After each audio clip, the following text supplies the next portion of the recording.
Guys, welcome to my YouTube channel. എൻ്റെ YouTube ചാനലിൽ പുതിയ വീഡിയോയിലേക്ക് ഏവർക്കും സ്വാഗതം. ഇന്ന് ഞങ്ങളുടെ ക്ലീനിങ് ഡേ. ഇത് ഞങ്ങളെ മനസ്സിലായില്ലേ ഗൈസ്? ഇത് ഞങ്ങളാണ് കേട്ടോ. ഞങ്ങൾ ക്ലീനിങ് അന്ന് സൺഡേ ആണ്. അബ്ചേട്ടനും അബ്ചേട്ടൻ സൈറ്റിൽ പോയി, ആമി പാട്ട് ക്ലാസ്സിൽ പോയി. അപ്പോൾ ഒന്ന് മൊത്തം ഒരു ക്ലീനിങ് ഡേ ആണ്. ഫാൻ തുടയ്ക്കൽ, ഷെൽഫുകളൊക്കെ ഒന്ന് ക്ലിയർ ചെയ്യലും കാര്യങ്ങളൊക്കെ. അപ്പോൾ ബ്ലോഗ് ചെയ്യാൻ തിരിച്ചു. ഞങ്ങളുടെ ബ്ലോഗിലേക്ക് ഏവർക്കും സ്വാഗതം.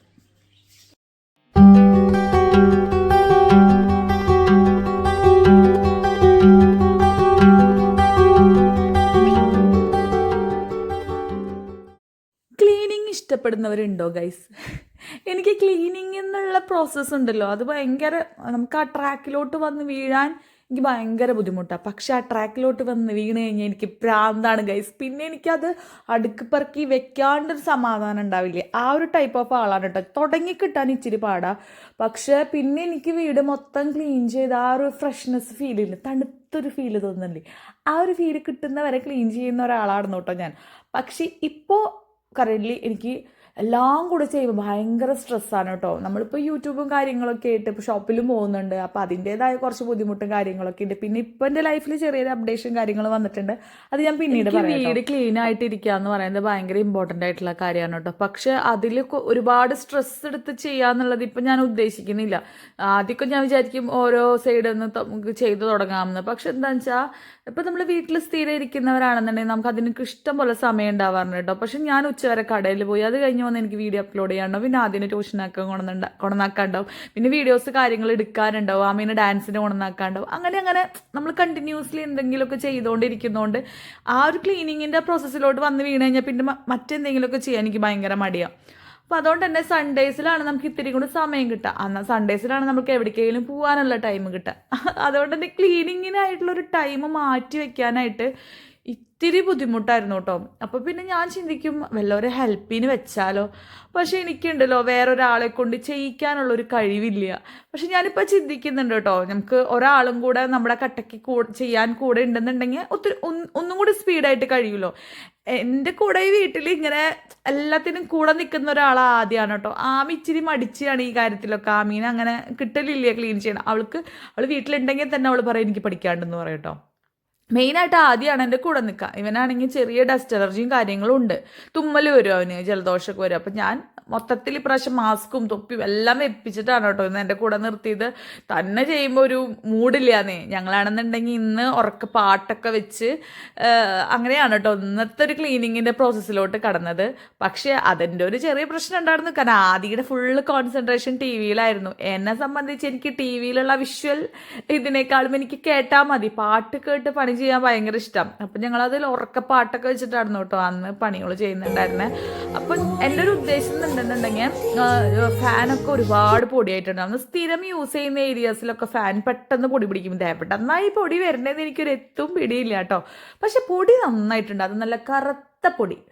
അപ്പോൾ ലാഡർ എടുത്ത് ആ ഒരു പ്രോസസ്സിന് ഇറങ്ങി കഴിഞ്ഞാൽ പിന്നെ മറ്റുള്ള ഏരിയയെ കൂടി വൃത്തിയാക്കിയാലേ കാര്യങ്ങൾ നടക്കുള്ളൂ. കാരണം അതോടുകൂടെ ബെഡ്ഷീറ്റ് മാറ്റണം, നമ്മുടെ ബെഡൊക്കെ തുടയ്ക്കണം, അങ്ങനത്തെ കാര്യങ്ങളൊക്കെ അതോടുകൂടെ ചെയ്ത് കഴിഞ്ഞാൽ നമുക്ക് ആ ഒരു പണി തീർന്നുല്ലോ. അപ്പോൾ ഇന്ന് സൺഡേ ആണെന്ന് ഞാൻ പറഞ്ഞല്ലോ, ഉച്ച കഴിഞ്ഞ് കഴിഞ്ഞാൽ ഒന്ന് പുറത്തേക്ക് ഇറങ്ങാനും ഒക്കെ വിചാരിച്ചിട്ടുണ്ട്. കാരണം കുറേ ദിവസമായി പീച്ചി ഡാം കാണാൻ പോകണം എന്ന് കരുതിയിട്ട്. ഇപ്പം ഇത്രയും നാളായിട്ടോ പീച്ചി ഡാം ഓപ്പൺ ആക്കിയിട്ട് ഇത്രയും ദിവസമായിട്ട് പ്ലാൻ ചെയ്തിട്ട് നടക്കുന്നുണ്ടായിരുന്നില്ല. അപ്പം ഞാൻ ഈ ക്ലീനിങ്ങിൻ്റെ കാര്യം കൂടി പറഞ്ഞു കഴിഞ്ഞാൽ അബ്ചേട്ടൻ പറയും നീ കാരണല്ലേ പോവാഞ്ഞേ എന്ന് ചോദിക്കും. അപ്പം ഞാൻ വിചാരിച്ചിട്ടുണ്ട് ഉച്ച വരെ ഞാനിത് പണിയാൻ ഉദ്ദേശിച്ചിട്ടുള്ളൂ, ഉച്ചയ്ക്ക് മുന്നേ ഇത് തീർക്കണം.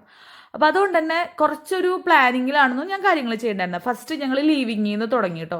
ലിവിങ്ങിലെ ഫാനൊക്കെ തുടച്ചു, അത് കഴിഞ്ഞ് വിൻഡോസൊക്കെ തുടച്ചു. പിന്നെ ട്രോഫിയുടെ ഷെൽഫ് നിങ്ങൾ കണ്ടില്ലേ, അതിൽ ആമിയുടെയാണ് ഒരുപാട് ട്രോഫികളുള്ളത് കേട്ടോ. പിന്നെ ആദിയുടെ ഉണ്ട്, അബ്ചേട്ടൻ്റെ ഉണ്ട്, എൻ്റെ ഉണ്ട്, അങ്ങനെ കുഞ്ഞു കുഞ്ഞു സംഭാവനകൾ ഞങ്ങളുടേത് ഉണ്ട്. അത് അറിഞ്ഞിട്ടായിരിക്കുന്നത്. അപ്പോൾ അത് ഓരോന്നെടുത്ത് തുടച്ച് വെക്കാന്ന് പറയുന്നത് ഭയങ്കര ഒരു ടാസ്ക്കാണ്. അതിലൊക്കെ നിറച്ച് പൊടിയുണ്ട്. ദിവസമായിട്ട് മഴയും ഈർപ്പം നിൽക്കുന്നതുകൊണ്ട് തന്നെ ചില ട്രോഫിയുടെ സൈഡിലൊക്കെ ഇങ്ങനെ ഒരു ചെറിയ പൂപ്പല് പോലെ ഫംഗസ് പോലത്തെ ഒരു സംഭവമൊക്കെ ഉണ്ടായിരുന്നു. അത് വിചാരിച്ച് നമുക്ക് ട്രോഫികൾ കളയാൻ പറ്റില്ലല്ലോ. പണ്ട് കിട്ടിയ ആമിക്ക് ഫസ്റ്റ് കിട്ടിയ ട്രോഫി വരെ ഞാൻ അതിൻ്റെ ഇടയിൽ വന്ന് കാണിക്കുന്നുണ്ട്. അത് വരെ ഞങ്ങളുടെ കയ്യിലുണ്ട് കേട്ടോ. പിന്നെ ഞാൻ കൈയോടെ തന്നെ നമ്മുടെ സോഫ ഉണ്ടല്ലോ അതിൻ്റെ കുഷനും കാര്യങ്ങളൊക്കെ ഊരി കേട്ടോ. കാരണം ഈ ഒരു വയലറ്റ് കുഷൻ ഉണ്ടല്ലോ ഞങ്ങൾ ഊരണ കണ്ടില്ലേ, അത് ഞാനും ഷഞ്ചിനും കൂടി ആയിട്ട് തയ്ച്ചതാണ് കേട്ടോ. ഞങ്ങൾ മെറ്റീരിയൽ എടുത്തിട്ട് മെയിനായിട്ട് ഷഞ്ചിനെയാണ് അത് അടിച്ചത് സാധാരണ മെഷീനിൽ. അതാണ് നല്ല കട്ടിയുള്ള തുണിയാണ്. ആ ഒരു സമയത്ത് ഇതിൻ്റെ കസ്റ്റമൈസ് ചെയ്യുന്ന റേറ്റ് ഒക്കെ ചോദിച്ചു വന്നപ്പോൾ അത്യാവശ്യം റേറ്റ് കണ്ടപ്പോൾ ഞങ്ങൾ എളുപ്പപ്പണിക്ക് ചെയ്തതാണ്. പക്ഷെ വലിയ കുഴപ്പമില്ല, നല്ല രീതിയിൽ അത് പോകുന്നുണ്ട്. കാരണം നമ്മളത് ഡെയിലി വാഷ് ചെയ്യുന്നില്ലല്ലോ, വല്ലപ്പോഴൊക്കെ കഴുകുള്ളൂ. പിന്നെ ആ ഒരു പില്ലോൻ്റെ കുഷൻ ഞങ്ങൾ മേടിച്ചതാണ്. പക്ഷേ ഈ പില്ലോൻ്റെ കവർ ഞങ്ങൾ മേടിച്ചതാണ് കേട്ടോ. അത് റെഡിമെയ്ഡ് വാങ്ങിച്ചതാണ്. പിന്നെ അതോടുകൂടെ തന്നെ ഞാൻ ടീപ്പോയും കാര്യങ്ങളൊക്കെ തുടച്ചു. ഇങ്ങനെ ഓരോ അഴികൾ വരുന്നോണ്ടേ അതിൻ്റെ ഇടയിലൊക്കെ പൊടിയുണ്ടെന്നേ. നമ്മൾ സാധാരണ ഇവിടെ നമ്മൾ വീട് അങ്ങനെ തുറന്നിടൽ കുറവാകും, മിക്കവാറും സമയം അടച്ചു തന്നെ കിടക്കാറ്. പക്ഷേ എങ്കിലും പൊടിക്കൊരു കുറവില്ല. നമ്മുടെ എയർ ഹോളിൽ കൂടെയൊക്കെ അത്യാവശ്യം പൊടി ഇങ്ങോട്ട് വരുന്നുണ്ട്. അതിപ്പോൾ എല്ലാ വീടുകളിലും അങ്ങനെ തന്നെ ആയിരിക്കില്ല. നമ്മുടെ ടിവിയുടെ ടേബിൾ എല്ലാത്തുമ്പോഴും പൊടി ഉണ്ടാവും. അങ്ങനെ അതൊക്കെ തുടച്ചു. ഇപ്പോൾ ഈ ഒരു ലിവിങ്ങിൻ്റെ ഏരിയ അത്യാവശ്യം വൃത്തിയായിട്ടോ. അപ്പം ഞാൻ ന്യൂസ് പേപ്പർ ഓരോ ആഴ്ച കൂടുമ്പോൾ അങ്ങനെ പറക്കിയിട്ട് അത് മുകളിലൊരു കബേർഡിൽ കൊണ്ടുവച്ച് ഒരുമിച്ച് കൊടുക്കാണ് കേട്ടോ ചെയ്യാറ്. അപ്പോൾ ഞാൻ അവിടുത്തെ പിള്ളേരുടെ ബോർഡ് ഗെയിമൊക്കെ ഉണ്ടല്ലോ അതിൻ്റെ ഒക്കെ ഞാൻ വൃത്തിയാക്കി വെച്ചു. ഇതൊക്കെ ഇപ്പോൾ വല്ലപ്പോഴൊക്കെ കളിക്കുന്നുള്ളൂ, എന്നാലും അത് കളയാനൊന്നും തോന്നിയില്ല. പിന്നെ ഞാൻ ഈ ലാമ്പൊക്കെ വൃത്തിയാക്കി. എൻ്റെ ഓൺലൈൻ ബിസിനസ് തുടങ്ങിയ സമയത്ത് ഞാൻ മേടിച്ചതാണ് കേട്ടോ ഈ ലാമ്പ്. ഭയങ്കര ആഗ്രഹത്തോടും കാര്യങ്ങളോടും മേടിച്ചതാണ്. പക്ഷെ എന്താ ചെയ്യുക, അതൊക്കെ പൂട്ടിക്കെട്ടേണ്ടി വന്ന സമയക്കുറവും നമ്മുടെ കൂടെ നിൽക്കാൻ സപ്പോർട്ട് ചെയ്യാൻ ആരും ഇല്ല, തനിച്ചാന്നുള്ളൊരു തോന്നൽ മൂലം ഞാൻ അതൊക്കെ നിർത്തിയതാണ് കേട്ടോ. ഇനി നമുക്ക് എന്തെങ്കിലുമൊക്കെ ചെയ്യണമെന്നുണ്ട്, ഭാവിയിൽ എന്തെങ്കിലുമൊക്കെ ചെയ്യാം. പൊടിയേക്കാളും ഇപ്രാവശ്യത്തെ ക്ലീനിങ്ങിൽ എനിക്ക് തോന്നിയത് ആ ഫംഗസ് ഉണ്ടല്ലോ. ഇപ്പോൾ ഈ ലാമ്പിൻ്റെ സൈഡിൽ അതിവിടെയൊക്കെ ഫംഗസ് പോലത്തെ സംഭവം ഉണ്ടായിരുന്നു. ഇപ്പോൾ കുറച്ചധികം നാളായിട്ടുണ്ടല്ലോ മഴ പിടിച്ചിട്ട്. അത് ഒരു ഭയങ്കര ഒരു ഒട്ടുന്ന രീതിയിലുള്ള ഒരു പൊടിയായിരുന്നു കേട്ടോ. കുറേ സ്ഥലങ്ങളിൽ അങ്ങനെയായിരുന്നു ഈ മരത്തിൻ്റെ അങ്ങനത്തെയുള്ള സ്ഥലങ്ങളിലൊക്കെ. പിന്നെ ഞാൻ ഡോറൊക്കെ തുടച്ചു കേട്ടോ. ഡോറ് നമ്മൾ കാണുമ്പോൾ എനിക്ക് തോന്നും നമുക്ക് പൊടിയൊന്നും ഇല്ലയെന്ന് തോന്നും, പക്ഷെ അതിൻ്റെ മുകളിലൊക്കെ അത്യാവശ്യം പൊടിയുണ്ട്. അപ്പം ഞാൻ ക്ലോക്കൊക്കെ എടുത്തു. ഞങ്ങളുടെ ഈ ക്ലോക്കിൻ്റെ ഒരു പ്രത്യേകത ഉണ്ട്, ബാക്കിലോട്ട് ടൈം പോകണുള്ളൂ. അത് എന്താണെന്ന് എനിക്ക് അറിഞ്ഞൂടാ. അപ്പോൾ അത് മാറ്റി അതിൻ്റെ സമയമൊക്കെ ശരിയാക്കി തുടച്ചു വെക്കാൻ നോക്കിയപ്പോൾ എനിക്ക് എന്ത് നോക്കിയിട്ടും അത് കൊളുത്തിടാൻ പറ്റുന്നില്ല. സാധാരണ ഞാനത് കൊളുത്തിടാറുള്ളതാണ്. ഇന്നെന്തോ എനിക്കത് പറ്റുന്നുണ്ടായിരുന്നില്ല. എനിക്ക് ലാസ്റ്റ് ദേഷ്യം വന്നു. ഞാൻ എന്നിട്ട് അത് അവിടെ ടി വി സ്റ്റാൻഡ് അവിടെ വെച്ചാൽ ചേട്ടൻ വന്നിട്ട് ഇടാൻ പറയാമെന്ന് പറഞ്ഞു. അവിടെ അത് റെഡ് ക്യാപ്പ് ഇട്ടിട്ട് ആദ്യം അവിടെ ഇരുന്ന് ടി വി സ്റ്റാൻഡും കാര്യങ്ങളൊക്കെ തുടയ്ക്കുന്നുണ്ട് കേട്ടോ. ഞാനും അവിടെ ഒരു ക്യാപ്പ് ഇരിക്കുന്നത് എടുത്ത് വെച്ചു, കാരണം ഈ തലേന്ന് ഇടയ്ക്കിടയ്ക്ക് ആ ഷോൾ ഊരി പോകുന്നുണ്ടായിരുന്നു. അങ്ങനെ ഞാൻ എൻ്റെതായ രീതിയിലുള്ള മാറാല തട്ടലും കാര്യങ്ങളൊക്കെ സൈഡിൽ കൂടെ ചെയ്യുന്നുണ്ട്. കാരണം ഈ ഓരോക്കെ ഉണ്ടാവും, ഈ ലാമ്പിൻ്റെ അവിടെയൊക്കെ എങ്ങനെയായാലും മാറാല വരുന്നുണ്ട്. അതെല്ലാ വീടുകളിലും ഉണ്ടാവുമായിരിക്കില്ല. എനിക്ക് വാക്യൂം ക്ലീനർ ഉണ്ടെങ്കിൽ എനിക്ക് തോന്നുന്നു ഒന്നും കൂടി ഈസി ആയിട്ട് ചെയ്യാൻ പറ്റുമായിരിക്കും. പക്ഷേ ഇതും കൊണ്ട് വലിച്ച് നടക്കേണ്ട. അതിൽ ആദ്യം ഉണ്ടായിരുന്നു, പക്ഷെ അത് കേടായിട്ടിരിക്കുകയാണ്. ഇനി പുതിയതൊരെണ്ണം നോക്കണം നല്ലത് ഏതാന്നുള്ളത്. ഇപ്പം എന്തായാലും മേടിക്കാൻ ഉദ്ദേശിക്കുന്നില്ല, കുറച്ചൊക്കെ കഴിഞ്ഞ് പതുക്കെ മേടിക്കണം. അങ്ങനെ ഞങ്ങൾ ലീവിങ്ങിൽ നിന്ന് പിന്നെ ബെഡ്റൂമിലേക്ക് കടന്നു കേട്ടോ. ആദ്യം സൈഡിൽ വരുന്നത് കിഡ്സിൻ്റെ ബെഡ്റൂമാണ്. അപ്പോൾ ആ ബെഡ്റൂമിൽ ഫാൻ തുടച്ചതിന് ശേഷം നേരെ ആ കബേർഡ് ഉണ്ടല്ലോ, ആ കബേർഡിൻ്റെ മുകളിലൊക്കെ നിറച്ച് കറുത്ത മാറാല പ്ലസ് പൊടിയും കാര്യങ്ങളൊക്കെ ഉണ്ടാവും. അപ്പോൾ അതൊക്കെ ഞാൻ തുടച്ച് വൃത്തിയാക്കും കേട്ടോ. കാരണം എന്താ വെച്ചാൽ നമ്മൾ ഈ ഫാൻ തിരിയുമ്പോൾ ഈ പൊടിയൊക്കെ വീണ്ടും അതുപോലേക്കൊക്കെ പിടിക്കുമല്ലോ. അപ്പോൾ ബെഡ്ഷീറ്റ് മാറ്റുന്നതിൽ തന്നെ മുന്നേ ഈ പൊടികളൊക്കെ തട്ടിയതിന് ശേഷം പിന്നെ ഞാൻ ബെഡ്ഷീറ്റ് മാറ്റും. അങ്ങനെയാണ് കേട്ടോ ചെയ്യുക. കണ്ടോ മാറാലൊക്കെ തട്ടി ഞങ്ങൾക്ക് മുകളിൽ സീലിങ്ങിൻ്റെ ഒരു വർക്ക് പോകുന്നുണ്ട്. അതിൻ്റെ ഉള്ളിലൊക്കെ നിറച്ച് പൊടിയാണ്. അത് മുഴുവനായിട്ട് ക്ലീൻ ചെയ്യാനൊന്നും ഒരു മാർഗ്ഗമില്ല കേട്ടോ. അതൊരു നമ്മളെ കെട്ടിയുള്ള തെർമോക്കോൾ പോലത്തെ ഒക്കെ ഒരു മെറ്റീരിയൽ, അതിൻ്റെ കറക്റ്റ് പേര് എനിക്ക് ഓർമ്മയില്ല, അങ്ങനത്തെ ഒരു വർക്ക് വരുന്നത്. പക്ഷെ അത് കാണാൻ രസമാണ്. അന്നത്തെ ഒരു ട്രെൻഡ് ആയിരുന്നുകൊണ്ടാണ് കേട്ടോ അതന്ന് അങ്ങനെ ചെയ്തത്. പിന്നെ പിള്ളേരുടെ ഈ കബേർഡിൻ്റെ കോർണറിൽ ചെറിയ ചെറിയ ഷെൽഫുകൾ പോകുന്നുണ്ട്. അപ്പോൾ അതിൻ്റെ ഉള്ളിൽ ആമിയുടെ ഫോട്ടോസ്, ആദിയുടെ ഫോട്ടോ, പിന്നെ ഇവരുടെ വാച്ച് സംഭവങ്ങളൊക്കെ അവർ പുറത്താണ് ഇങ്ങനെയാണ് വെക്കുന്നത്. അപ്പോൾ അതൊക്കെ എടുത്ത് വൃത്തിയാക്കി. പിന്നെ കുറേ കച്ചറകൾ കളയാനുള്ളതൊന്നും ഉണ്ടായിരുന്നില്ല. കുറച്ച് ദിവസം മുന്നേ ഇപ്പോൾ സ്കൂൾ തുറക്കുന്നതിൻ്റെ ഭാഗമായിട്ടും അങ്ങനെയൊക്കെ ഇതൊക്കെ വൃത്തിയാക്കിക്കൊണ്ട് കുറേ കച്ചറകളൊക്കെ അന്ന് തന്നെ കളഞ്ഞിട്ടുണ്ടായിരുന്നു. അപ്പോൾ ആ രീതിയിലുള്ളൊരു കളയൽ പ്രോസസ്സൊന്നും ഉണ്ടായിരുന്നില്ല. വൃത്തിയാക്കിയിട്ട് അത് റീപ്ലേസ് ചെയ്യാന്നുള്ളൊരു സംഭവം ഉണ്ടായിരുന്നുള്ളൂ. പിന്നെ ചെറിയ ചെറിയ കാര്യങ്ങൾ എൻ്റെതായ രീതിയിൽ വ്യത്യാസം വരുത്തിയെന്ന് മാത്രം കേട്ടോ. ആ മുകളിലിരിക്കുന്ന ബോട്ടിൽ വർക്കുകളൊക്കെ എൻ്റെ കൊറോണയുടെ സമയത്ത് എൻ്റെ വർക്കുകളാണ്. കൊറോണ എന്നല്ല, അതിന് മുന്നേ ഞാൻ ഫ്രീ ആയിട്ടിരിക്കുന്ന ഒരു ടൈം ഉണ്ടായിരുന്നല്ലോ. പിള്ളേർ സ്കൂൾ വിട്ട് വന്ന് വീട്ടിലിങ്ങനെ വെറുതെ ഇരിക്കുന്ന സമയം. ആ സമയത്തൊക്കെ എൻ്റെ ഒരു ടൈം പാസ് ആയിരുന്നു കേട്ടോ ബോട്ടിൽ വർക്കും കാര്യങ്ങളൊക്കെ ചെയ്യാൻ. 2-3 പഠിക്കുന്ന സമയത്ത് ആദ്യക്ക് കുഞ്ഞുണ്ണി മാഷ് പുരസ്കാരം എന്ന് പറഞ്ഞിട്ട് അവിടെ നിന്ന് കിട്ടിയതിൻ്റെ ഒരു കാലണ്ടർ പോലത്തെ സംഭവമാണ് കേട്ടോ ആദ്യം അവിടെ നിന്ന് ഊരിക്കൊണ്ടുപോയത്. അത് ഊരണ കാര്യം പറയുമ്പോൾ ആദ്യം വേണ്ട എന്നാ പറയാറ്. പക്ഷെ ഇന്ന് എന്താ അമ്മ അത് ഞാൻ ഊരട്ടെ എന്ന് കൂടി ചോദിച്ചു. അപ്പം ഞാനത് ഊരിക്കോളാൻ പറഞ്ഞു കേട്ടോ. അത് അവൻ മനസ്സോടെയാണ് ഊരിയത്. പക്ഷെ അത് കുറേ നാളായിട്ടുണ്ട് അവിടെ ഇരിക്കുന്നത്. അപ്പം പിന്നെ അവൻ അത് ഊരി അതെടുത്ത് സൂക്ഷിച്ച് വെച്ചിട്ടുണ്ട്, കളഞ്ഞിട്ടൊന്നുമില്ല. വിൻഡോ തുടയ്ക്കാൻ നിന്നോട്ടോ. എൻ്റെ ഒരു വലിയൊരു ആഗ്രഹത്തിൻ്റെ പുറത്താണ് കേട്ടോ വീട്ടിൽ ഇത്രയധികം വിൻഡോസ് ഞാൻ ചെയ്യിപ്പിച്ചത്. എനിക്ക് വെളിച്ചം വേണം, കാറ്റ് കിടക്കണം എന്നൊക്കെ പറഞ്ഞിട്ട് ഞങ്ങളുടെ ഒരു സൈഡ് മൊത്തം ഒരുപാട് വിൻഡോസ് വരുന്നുണ്ട്. മിനിമം 2 വിൻഡോയെങ്കിലും ഒരു ബെഡ്റൂമിൽ വരുന്നുണ്ട്. ആ പിള്ളേരുടെ ബെഡ്റൂമിലാണെന്നുണ്ടെങ്കിൽ 4-5 കള്ളിയുള്ള വിൻഡോസാണ് വരുന്നത്. എൻ്റെ പൊന്നേ, അതിൻ്റെ കളറാണെന്നുണ്ടെങ്കിൽ ക്രീമാ.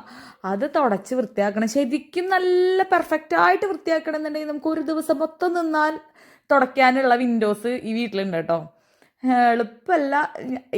ഇത് തുടയ്ക്കാനൊക്കെയാണ് ഞാൻ ആലോചിക്കണം ഒരാളെ വെച്ചാലോ എന്ന് കേട്ടോ. അങ്ങനെ പിന്നെ ആ റൂം വൃത്തിയാക്കുമ്പോൾ അതോടുകൂടെ അവിടുത്തെ വിൻഡോ വൃത്തിയാക്കി ഇങ്ങോട്ട് കടന്നു പോരാ. കാരണം ഡോറ് തുറന്ന് വൃത്തിയാക്കുകയാണെങ്കിൽ നമുക്ക് പുറത്ത് പോയിട്ടും തുടയ്ക്കാനുണ്ടാവും. അതിൻ്റെ പുറത്തെ ഭാഗം ഉണ്ടല്ലോ, അതൊന്നും തുടയ്ക്കാൻ നിന്നാൽ താങ്ങൂല. ഇന്ന് എല്ലാ കാര്യങ്ങളും ചെയ്യാൻ നമുക്ക് പറ്റില്ല എന്നുള്ള ഒരു ബോധമുള്ളതുകൊണ്ട് തന്നെ ഞാൻ അകത്തുനിന്നുള്ള കാര്യങ്ങൾ മാത്രം പൊടി തട്ടി വൃത്തിയാക്കി. പിന്നെ ആ റൂമിൽ നിന്ന് കഴിഞ്ഞ് പിന്നെ ഞാൻ ഡൈനിങ് റൂം വൃത്തിയാക്കിയതിന് ശേഷമാണ് കേട്ടോ ഇപ്പോൾ ഞങ്ങളുടെ ബെഡ്റൂമിലേക്ക് കടന്നേക്കണേ. ഡൈനിങ്ങിൻ്റെ ഒന്നും ഞാൻ വീഡിയോ എടുത്തിട്ടില്ല. ഡൈനിങ്, സാമി റൂമിൻ്റെ ആ ഭാഗം, ക്രോക്കറി ഷെൽഫ്, അതൊക്കെ വൃത്തിയാക്കിയിട്ട് ഞാൻ ഈ റൂമിലേക്ക് കടന്നു. ആദ്യം TV കണ്ടുകൊണ്ട് തന്നെ എനിക്ക് പൊടിയൊക്കെ തട്ടി തരുന്നുണ്ട് കേട്ടോ. പക്ഷെ അത് ചെയ്യാൻ തോന്നുന്നുണ്ടല്ലോ, അതുകൊണ്ട് തന്നെ ഞാൻ അവനെ ഡീമോട്ടിവേറ്റ് ചെയ്യാനൊന്നും നിന്നില്ല. ഞാൻ ഒന്നും കൂടി അത് മേടിച്ചു. സാധാരണ ഇങ്ങനെ വൃത്തിയാക്കുന്ന ദിവസം AC-യുടെ ഫിൽറ്ററും കൂടി ഊരി കഴുകാറുണ്ട്. പക്ഷെ ഇന്ന് അഭിഷേകമില്ലാത്തതുകൊണ്ട് ഞാൻ അതിന് മുതിർന്നില്ല. കാരണം എനിക്കത് കറക്റ്റായിട്ട് തുറക്കാനും അടയ്ക്കാനും ഇച്ചിരി പേടിയാണ്. പിന്നെ ഞാൻ അതിൻ്റെ മുകളിൽ കയറാനും എനിക്ക് പേടി. ഞാൻ ലാഡറിൻ്റെ മുകളിലും വിൻഡോന്മേലൊക്കെ ഞാൻ വലിഞ്ഞു കയറും. പക്ഷെ എനിക്ക് അതിൻ്റെ മുകളിൽ എൻ്റെ വെയിറ്റ് താങ്ങുമോ എന്നുള്ളൊരു ടെൻഷനുണ്ട്. എന്തോ അതുമ്പോൾ ഞാൻ കയറാറില്ല. എന്ന് ഞാൻ ആദ്യനെ കൊണ്ടാണ് കേട്ടോ കയറ്റിയിട്ട് AC-യുടെ പുറം ഭാഗമൊക്കെ ഒന്ന് തുടപ്പിച്ചത്. പിന്നെ ഈ മാറാലച്ചൂൽ എൻ്റെ കയ്യിലൊരു 7-8 വർഷമായിട്ട് ഉള്ള മാറാലച്ചൂലാണ് കേട്ടോ. ഞങ്ങൾ ഈ വീട് പണിത് കയറിയിട്ട് ഇപ്പോൾ 8 വർഷമായി. ഉള്ളിലൊന്നും റീപെയിൻറ്റിങ് ചെയ്തിട്ടേ ഇല്ല. ചില സൈഡുകളിലെ വീട് മുഷിഞ്ഞിട്ടുള്ളൂ കേട്ടോ. കാരണം നമ്മൾ സ്വിച്ച് ബോർഡിൻ്റെ താഴെ പിന്നെ ഞങ്ങളുടെ ഡോറുകളും വിൻഡോസൊക്കെ വരുന്നത് ഒരു ക്രീം കളറാണ്. അപ്പോൾ അതുകൊണ്ട് തന്നെ അതൊക്കെ ഇങ്ങനെ വൃത്തിയാക്കിയാലും അതിനൊരു ചെറിയ മുഷിലൊക്കെ വന്നു തുടങ്ങിയിട്ടുണ്ട്. പക്ഷെ മൊത്തത്തിൽ നോക്കുമ്പോൾ അങ്ങനെ മുഷിഞ്ഞിട്ടില്ല അല്ലേ. അപ്പം എനിക്ക് ഈ വീഡിയോയിലൊന്നും കാണുമ്പോൾ അങ്ങനെ വലിയ മുഷിച്ചിലൊന്നും ഫീൽ ചെയ്യുന്നില്ല. പക്ഷെ ചില ഏരിയയിലൊക്കെ ഉണ്ട് കേട്ടോ. കാരണം പിള്ളേർ ഇവിടെ വന്ന സമയത്ത് ചെറുതായിട്ട് എത്താണ്ടാകുമ്പോൾ ഇവർ ചവിട്ടി ടൈലിൻ്റെ ആ ചെറിയ നമ്മൾ അടിയിൽ വെക്കുമല്ലോ, അതുമൊക്കെ ചവിട്ടിയിട്ടാണ് ഒരു സ്വിച്ച് ഇടാറ്. അപ്പോൾ ആ ചവിട്ടിയ ഭാഗത്തും ആ കൈ വെച്ചിട്ട് പതിച്ച ഭാഗത്തും ഒക്കെ ചെളിയുണ്ട് കേട്ടോ. അതിപ്പോൾ പിള്ളേരെന്നല്ല, നമ്മൾ സ്ഥിരം യൂസ് ചെയ്യുന്നൊരു ഏരിയ ആണല്ലോ സ്വിച്ച് ബോർഡിൻ്റെ താഴെ. അതൊരു ഇതെല്ലാ വീട്ടിലും അങ്ങനെ അഴുക്ക് പിടിക്കും തോന്നുന്നു. ഞങ്ങൾ മറ്റുള്ള വീടുകളിൽ പോകുമ്പോൾ ശ്രദ്ധിച്ചിട്ടുള്ളതിലും അവിടെ കഴിക്കാവുന്ന സ്ഥിര ഏരിയാസ്. പിന്നെ അത് മാത്രമായിട്ട് നമുക്ക് പെയിൻറ്റ് ചെയ്യാൻ പറ്റുമല്ലോ. പെയിൻറ്റ് ചെയ്യുമ്പോൾ എല്ലാവിടെയും ചെയ്യണമല്ലോ. അപ്പോൾ ഞങ്ങളൊരു സാഹചര്യം നോക്കിയിട്ടിരിക്കുക, പെയിൻറ്റ് ചെയ്യണം, ഒന്നും കൂടി ഒരു ഇത് ചെയ്യേണ്ട. പിന്നെ എനിക്ക് ചില സമയത്ത് വീഡിയോസും ഇതൊക്കെ എടുക്കുമ്പോൾ ഞാനിങ്ങനെ നോക്കും ഇവിടെ കൂറയായിട്ടിരിക്കണമല്ലോ എന്നൊക്കെ. പക്ഷെ ചില വീഡിയോസിലും നമുക്കത് അത്ര ക്ലിയറായി കാണില്ല. എങ്കിലും ഉണ്ട് കേട്ടോ, ഞങ്ങൾക്ക് നേരിട്ട് കാണുമ്പോൾ നന്നായി മുഷിഞ്ഞ പോലെ തോന്നാറുണ്ട്. പക്ഷെ എൻ്റെ മാക്സിമം ഞാൻ ഈ വിൻഡോ കാര്യങ്ങളൊക്കെ തുടച്ച് വൃത്തിയാക്കും. നമുക്ക് അത്രയല്ലേ ചെയ്യാൻ പറ്റുള്ളൂ. നനഞ്ഞ തുണി നന്നായി പിഴിഞ്ഞും അങ്ങനെയൊക്കെ ആയിട്ട് തുടയ്ക്കും. കാരണം ഉണങ്ങിയ തുണി വെച്ചിട്ട് തുടച്ച് കഴിഞ്ഞാൽ മുഴുവനായിട്ട് വൃത്തിയാവാറില്ല കേട്ടോ. അപ്പോൾ പിന്നെ ഞാൻ ഞങ്ങളുടെ റൂമിലോട്ട് കടന്നു. പിന്നെ ഇതും കൂടി കഴിഞ്ഞ് കഴിഞ്ഞാൽ ഇത്തിരി സമാധാനം. കാരണം റൂമുകൾ കഴിഞ്ഞു. പിന്നെ കിച്ചണിലോട്ട് കിടക്കുന്നത്. കിച്ചണിൽ പിന്നെ കഴിഞ്ഞ ദിവസം ഞാൻ വൃത്തിയാക്കിയതായതുകൊണ്ട് എനിക്ക് കുറേ ഏരിയാസും കാര്യങ്ങളൊന്നും തുടയ്ക്കാനില്ലായിരുന്നു കണ്ടോ. ഞാൻ ആദ്യം അവിടെ കയറ്റി നിർത്തി. അതുമ്മ കയറി നിൽക്കാനാണ് ഞാൻ പറഞ്ഞത് എനിക്ക് ഇത്തിരി പേടിയാന്ന്. അതങ്ങനെ പക്ക മരത്തിൻ്റെ അല്ല, നമുക്ക് അതിനെന്താ മെറ്റീരിയൽ എന്ന് പറയുക, അങ്ങനത്തെ അതിൽ വെച്ച് പണിതിട്ടുള്ളതാണ്. അപ്പം പിന്നെ എൻ്റെ വെയിറ്റ് താങ്ങിയില്ലെങ്കിലും അത് പൊളിഞ്ഞാലോ എന്നൊക്കെ കരുതിയിട്ട്. പക്ഷെ കഴിഞ്ഞ പ്രാവശ്യം അഭിച്ചേട്ടൻ അവിടെ കയറി നിന്നായിരുന്നു കേട്ടോ. വലിയ സീൻ ഉണ്ടായില്ല. എങ്കിലും പിന്നെ ഞാനിവിടെ ആരും ഇല്ലാത്തതല്ല, ആദ്യം മാത്രമല്ലേ ഉള്ളൂ. അതുകൊണ്ട് ആ റിസ്കിന് നിന്നില്ല. പിന്നെ ഞാൻ എൻ്റെ മിററും കാര്യങ്ങളൊക്കെ തുടച്ചു കേട്ടോ. കഴിഞ്ഞ പ്രാവശ്യം ഞാൻ പറഞ്ഞില്ല എൻ്റെ മിററിൻ്റെ അവിടെ ഒരു പച്ച കളർ വരുന്നുണ്ടെന്ന്. അതെന്താണെന്ന് എനിക്ക് അറിഞ്ഞൂടാ. അത് ഞങ്ങളുടെ ഈ ബെഡ്റൂമിലത്തെ ഇതുപോലെയാണ് കൂടുതൽ വരുന്നത്. അപ്പോൾ അതുകൊണ്ട് കാരണം എനിക്ക് ആ മിററൊന്ന് മാറ്റണം എന്നുണ്ട്. പക്ഷെ അത് ഇനിയിപ്പോൾ നടക്കുന്നില്ല. കാരണം ആ മിറർ മാറ്റണം എന്നുണ്ടെങ്കിൽ ഇത് മൊത്തം പൊളിക്കണമെന്ന് തോന്നുന്നുണ്ട്. എനിക്ക് അറിഞ്ഞൂടാ, അത് ചോദിക്കണം എന്തായാലും. അങ്ങനെ പിന്നെ അതെ ആ ഷെൽഫ് ഉണ്ടല്ലോ ഞങ്ങൾക്ക് എടുക്കണേൻ്റെ അവിടുത്തെ ഷെൽഫിലും കുഞ്ഞു കുഞ്ഞു സാധനങ്ങളും അതുമ്പോൾ പൊടിയും ഉണ്ടാവും. അപ്പോൾ അതൊക്കെ തുടച്ച് വൃത്തിയാക്കി. പിന്നെ ഇത് കഴിഞ്ഞാൽ എനിക്ക് പിന്നെ അവിടുത്തെ ബെഡ്ഷീറ്റ് മാറ്റാമല്ലോ എന്ന് കരുതിയിട്ട് അതൊക്കെ കഴിഞ്ഞ് പിന്നെ ഞാൻ അവിടുത്തെ ബെഡ്ഷീറ്റ് മാറ്റും കേട്ടോ. പിന്നെ അടിച്ച് വാരലാണ് പിന്നെ നെക്സ്റ്റ് പണി. അപ്പോൾ ഇതൊക്കെ ഈ തുണികളൊക്കെ കഴുകാനുള്ളത് ഞാൻ ആ സ്റ്റെയർകേഴ്സിൻ്റെ അവിടേക്ക് കൊണ്ടുവന്നിട്ട് കഴിഞ്ഞാൽ പിന്നെ എനിക്ക് ഡയറക്റ്റ്ലി അടിച്ച് വാരി വൃത്തിയാക്കി തുടച്ച് കഴിഞ്ഞ് പിന്നെ എനിക്ക് പുതിയ ബെഡ്ഷീറ്റ് വിരിക്കാം. അങ്ങനെയാണ് എൻ്റെ ഒരു സ്ഥിരം പ്രോസസ്സ് കേട്ടോ. അപ്പോൾ പിന്നെ ഞാൻ ബെഡ്ഷീറ്റ് ഇടുമ്പോൾ 4 സൈഡിലും ടൈ ചെയ്തിട്ടാണ് ഇങ്ങനെ ഉള്ളിലോട്ട് കയറ്റി വെക്കുക. അതങ്ങനെ പെട്ടെന്ന് അവിടെ നിന്ന് വിട്ടു പോരാറില്ല. കണ്ടോ, ഇത്രയും തുണികൾ കഴുകാനുള്ളതാണ്. അതിൽ ബ്ലാങ്കറ്റും ബെഡ്ഷീറ്റും പില്ലോ കവറും എല്ലാം ഉണ്ട്. പിന്നെ സോഫയുടെ ഊരികളോ അതെല്ലാം ഉണ്ട്. അപ്പം സോഫയുടെ ഞാൻ ആദ്യയുടെ അടുത്ത് പറഞ്ഞ് ഞാൻ മുകളിൽ കഴുകാനിട്ടായിരുന്നു കേട്ടോ. കാരണം അത് അത്യാവശ്യം കട്ടിയുള്ളത്, അത് ഉണങ്ങാൻ സമയം എടുക്കും. അത് ഉണങ്ങിക്കഴിഞ്ഞ് കഴിഞ്ഞാൽ അതും ഒരു സ്മെല്ല് പോകാൻ ഭയങ്കര പാടാം. എത്ര വെയിൽ കൊണ്ട് ഉണങ്ങിയാലും പാടാം. ഇപ്പോഴാണെന്നുണ്ടെങ്കിൽ ഒരു മഴക്കാരും കാര്യങ്ങളൊക്കെ നിൽക്കുന്ന സമയമല്ലേ, പക്ഷെ അത് ഉണങ്ങി, പക്ഷെ സ്മെല്ലുണ്ട് കേട്ടോ ചെറുതായിട്ട്. അതിപ്പോഴും ഞാൻ വിരിച്ചിട്ടില്ല, കാരണം ഒന്ന് വെയിൽ കാണുമ്പോൾ ഒന്നുകൂടി വെയിലത്തിട്ടിട്ട് വേണം അത് ഇതുമ്പോൾ വിരിക്കാനായിട്ട്. പിന്നെ ഞാൻ അടിച്ച് വാരുന്നു കേട്ടോ. ഒരു വട്ടം അടിച്ച് വാരി കഴിഞ്ഞാൽ വൃത്തിയാവില്ല, 2 തവണ അടിച്ച് വാരണം. കാരണം ഒരു തവണ സാധാരണ മെയിനായിട്ടുള്ള കരടുകളെ പോലുള്ള കുഞ്ഞു കരടുകളൊക്കെ വരുന്നുണ്ടെങ്കിൽ ഒന്നുകൂടി അടിച്ച് വാരണം കേട്ടോ. അപ്പം ഞാൻ ദേ ഫിഷ് ടാങ്കും കാര്യങ്ങളൊക്കെ നീക്കി അവിടെ നിന്ന് അടിച്ച് വാരി എടുത്തു. പിന്നെ ബെഡ്റൂമിലേക്ക് കടന്നു. അങ്ങനെ പിന്നെ ഓരോ സൈഡും അടിച്ച് വാരി വൃത്തിയാക്കി കഴിഞ്ഞാൽ ഒരു പകുതി ആശ്വാസം വീഴാന്ന് പറയില്ലേ, അങ്ങനെ. അപ്പോൾ ആദ്യം എൻ്റെ അടുത്ത് പറഞ്ഞു, അമ്മ ഞാൻ തുടച്ചു തരാമെന്ന് കേട്ടോ. എനിക്ക് ഭയങ്കര സന്തോഷമായി, ഞാൻ തുടയ്ക്കണമല്ലോ എന്നിങ്ങനെ കരുതി. കഴിഞ്ഞ ദിവസം ലുലുവിൽ പോയപ്പോൾ ഞാനൊരു സ്പിൻ ചെയ്യുന്ന മോപ്പ് മേടിച്ചത് കണ്ടിട്ടുണ്ടായിരുന്നില്ലേ നിങ്ങൾ? ഞാൻ അതിൻ്റെ യൂസ് എങ്ങനെയാണെന്ന് കാണിച്ചു തരാമെന്ന് പറഞ്ഞിട്ടുണ്ടായിരുന്നു. അത് പിള്ളേർക്കൊക്കെ ഈസി ആയിട്ട് യൂസ് ചെയ്യാൻ പറ്റുള്ളൂ. കാരണം നമുക്ക് പിഴിഞ്ഞ് ബുദ്ധിമുട്ടണ്ട, നമുക്ക് ആവശ്യത്തിനുള്ള വെള്ളത്തിൻ്റെ കണ്ടന്റ് ഉള്ള രീതിയിൽ നമുക്കത് പിഴിഞ്ഞെടുക്കാം കേട്ടോ. നമ്മൾ പ്രസ് ചെയ്താൽ മതി, തന്നെ അതിൽ നിന്ന് വെള്ളം പോയി കിട്ടും. അപ്പോൾ അതിലാണ് ആദ്യം ചെയ്യുന്നത് കേട്ടോ. അപ്പോൾ ആദ്യം എനിക്കത് ചെയ്തു തന്നു. ആമിക്ക് മടിയച്ചിടി അതിൽ ചെയ്യാനായാലും, പക്ഷെ ഞാൻ ചെയ്യിപ്പിക്കാൻ ശ്രമിക്കുന്നുണ്ട് കേട്ടോ.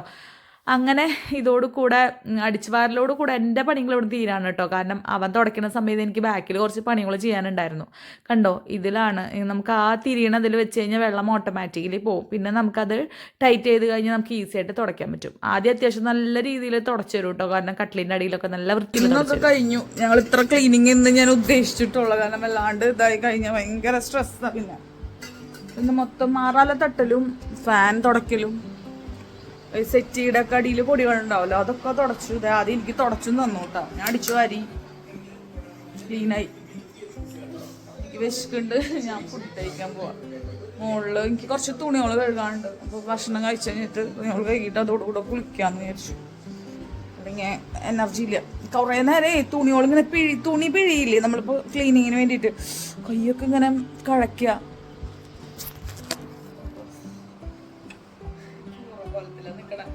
ഞായറാഴ്ചകളിലല്ലേ നമുക്ക് ഇങ്ങനെ ക്ലീൻ ചെയ്യാൻ സമയം കിട്ടുള്ളൂ.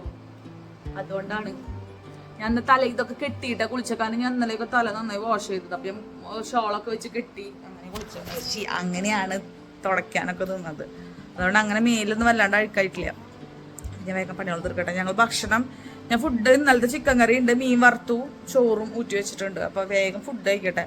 അപ്പം ചേട്ടൻ അമ്മയൊന്നും എത്തിയിട്ടില്ല. അവരെത്തുമ്പോഴേക്കും ഞാൻ എൻ്റെ പണികൾ തീർക്കട്ടെ. അപ്പോൾ അടുത്തത് നമുക്ക് പീച്ച് ഡാമിലേക്ക് പോയ വീഡിയോസും കാര്യങ്ങളായിട്ട് പിന്നെ കാണാം കേട്ടോ. അപ്പോൾ ഇന്നത്തെ വീഡിയോ എത്തിയുള്ളൂ. ഇനി മറ്റൊരു വീഡിയോ നമുക്ക് വീണ്ടും